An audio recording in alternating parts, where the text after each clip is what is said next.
Hello, everybody, and welcome to my hobby. Today we're going to be talking about The Batman Who Laughs, number 5, and it's a 7-issue miniseries. I thought this used to be a 6-issue miniseries. I think they added one onto it. Huh. Go figure. Before we get into this, Zachary Quinto, Ashley Cummings, based on a novel by Joe Hill, Nosferatu, June 2nd on AMC. I might check this out. For anyone who doesn't know, I believe Joe Hill is Stephen King's son. But that's a pretty cool advertisement. Like the carriageman in Dracula, you know? But, damn, DC Comics are so different than Marvel Comics. Like, you hold it in your hand and you feel that it's quality. You know, they got the nice paper and, you know, it's not going to fall apart in your hands and, like, it just looks good and it feels good and doggone it, it even smells good. So, The Batman Who Laughs, he came from Dark Knight's Metal. He was the villain. He's an alternate Batman from a forsaken universe where all the planets fell apart and all the worst things that could possibly happen did. And this Batman, if you didn't know, which by the way, go buy this, it's a cool comic. This Batman was exposed to a Joker toxin that turned him into essentially the Joker. If you want to know what this character's like, it's like if you took a Cinnabite from Hellraiser and you combined it, put it together with the Joker, and that's basically what this is. There's a lot of chains and hooks and leather, and he's got spikes on his face, and he's mainly got a mouth. So in this storyline, wow, I haven't even opened this yet. So in this storyline, in the other 4 issues, what happens is this Batman from another dimension comes into the regular universe, and the Batman there has to stop him from poisoning the water. And what ends up happening is that the Joker kills himself, I guess you could say, and exposes this world's Batman to the toxin to turn him into that guy. And the Joker's reasoning is that he has to be like this guy to stop this guy. I don't like that the Joker and So, when it comes to Batman, everything I know about Batman comes from the movies, and from the television, and from like things I've read in articles. But the Batman comics that I've read have all more or less been like I've read like The Long Halloween and Arkham Asylum and The Killing Joke. I've read the classics. I've read the Nightfall storyline where Batman gets his back broke, and then a bunch of like mini series. But I've never actually read the series. And the reason that is mainly because I like Spider-Man. Like when I was a kid, I read Spider-Man, and then I kind of got out of comics for a while, and then got back into comics, and I started reading the trade paperbacks, Kingdom Come, the Ultimates. That's what I would read. And then in college, I read Swamp Thing and like Preacher and all of Sandman, and I never really got.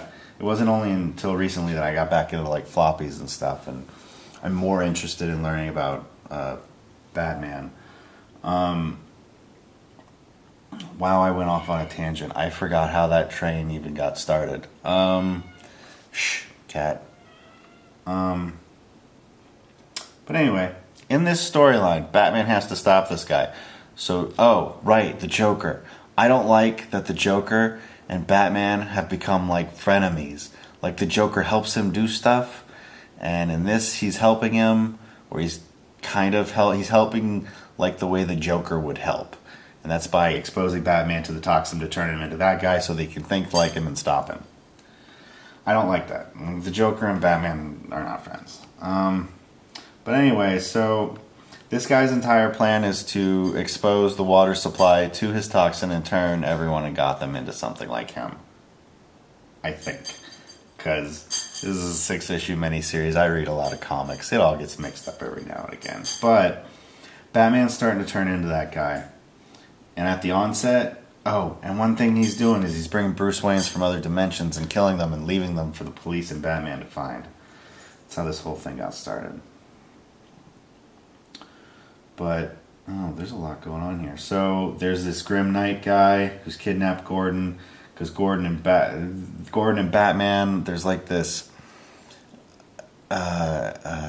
contingency plan which contains all the water to Gotham, I believe. I'm just in this for the action, ladies and gentlemen, and there's tons of action. But so they've kidnapped Gordon, and they're trying to get. Wow, I'm a little confused. I have confused myself, ladies and gentlemen. James Gordon's son is like a serial killer in this. I really need to read Batman comics. But they're pulling a Metal Gear Solid. So as it turns out, this guy is trying to trick Batman into activating the Last Laugh protocol, which protects Gotham from the toxin. I guess it shuts off the water supply and kind of contains Gotham should anything like this happen. And they figure it out at the last second. But the Batman Who Laughs, the Hellraiser Batman, is basically saying, hey, Bruce, this is what Gotham City should always be. Because he's trying to turn everyone into Gotham like him. And he's like, hey, Bruce, this is how it should always be. This is how it was supposed to be. Everyone in Gotham wants to be like me. So why not let it happen? And he's trying to talk Bruce into activating it. And everyone's trying to stop him. Robin, Gordon, James Gordon, Alfred, and, spoiler warning, Batman activates the Last Laugh protocol. And that's where it ends. It's to be continued. No one can stop Leviathan. No one. I'm not a fan of Brian Michael Bendis. He actually taught at my college. He taught comic book, how to make comic books and write comic books at my college. I never met him, but I know people who took his class, and they like his class and they like him. But I've never liked Brian Michael Bendis. I've never liked his writing.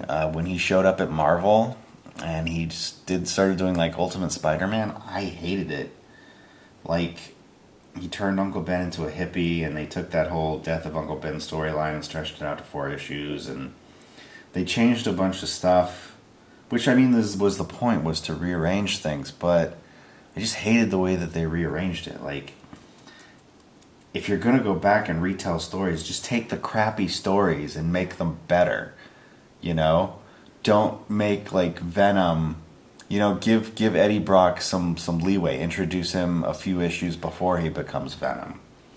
Or, the Death of Aunt May they could redo, because that was a terrible storyline. Aunt May coming back was a terrible storyline. Most of the 90s was terrible, but they didn't do that with the Ultimates. They did their own thing, and I was never into it. I've never been into Bendis.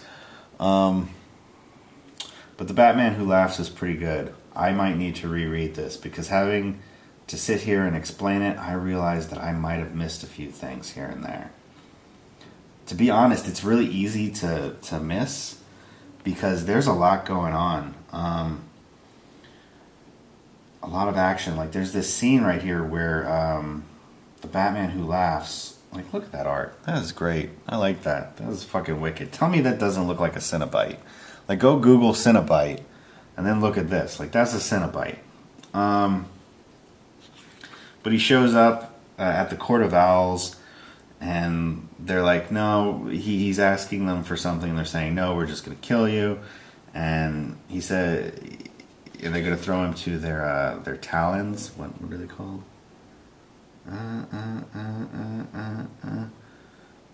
Yeah, they're going to kill him. But as it turns out, he's already ripped all their arms off. Oh, that's hilarious. And then he goes and he starts to murder them all. Because that's what a good villain does. Anyway, this is a cool series. Check it out. I implore you. Anyway, take care. Bye.